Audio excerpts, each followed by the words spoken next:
शहरात single use प्लास्टिकच्या वापरावर नियंत्रण आणण्यासाठी प्रशासनाने सुरू केलेल्या मोहिमेला नागरिकांकडून उत्स्फूर्त प्रतिसाद मिळत आहे. पर्यावरण संरक्षण, स्वच्छता आणि शाश्वत जीवनशैलीचा प्रचार या उद्देशाने ही मोहीम राबवली जात असून शहरातील विविध भागांत जनजागृती कार्यक्रम, तपासणी मोहिमा आणि नियमभंग करणाऱ्यांवर दंडात्मक कारवाई केली जात आहे.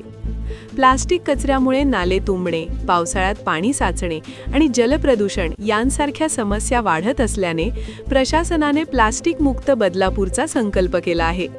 व्यापाऱ्यांना सिंगल यूज प्लास्टिकचा वापर टाळण्याचे निर्देश देण्यात आले असून त्याऐवजी कापडी व कागदी पिशव्यांचा वापर करण्याचे आवाहन करण्यात येत आहे.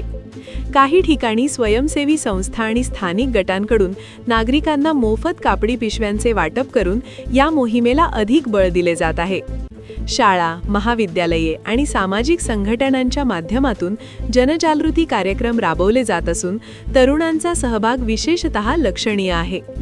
अनेक नागरिकांनी स्वयंस्फूर्तीने प्लास्टिकचा वापर कमी करत पर्यावरणपूरक पर्याय स्वीकारण्यास सुरुवात केली आहे. मात्र काही भागांत अजूनही लहान विक्रेते आणि अनौपचारिक बाजारपेठांमध्ये प्लास्टिकचा वापर सुरू असल्याचे दिसून येत आहे.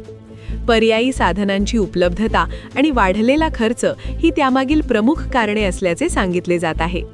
प्रशासनाने या अडचणी लक्षात घेऊन व्यापाऱ्यांना मार्गदर्शन आणि सहाय्य देण्याचेही संकेत दिले आहेत. पर्यावरण तज्ज्ञांच्या मते सिंगल यूज प्लास्टिकवरील बंदी ही केवळ नियमांपुरती मर्यादित न राहता ती एक सामाजिक सवय बनणे आवश्यक आहे. सातत्यपूर्ण जनजागृती आणि नागरिकांचा सहभाग यामुळेच या मोहिमेला यश मिळू शकते. एकूणच बदलापूरमध्ये सुरू असलेली ही मोहीम पर्यावरण संरक्षणाच्या दिशेने सकारात्मक पाऊल मानली जात असून प्रशासन आणि नागरिकांच्या संयुक्त प्रयत्नांमुळे प्लास्टिक मुक्त शहराचे उद्दिष्ट साध्य होण्याची आशा व्यक्त केली जात आहे.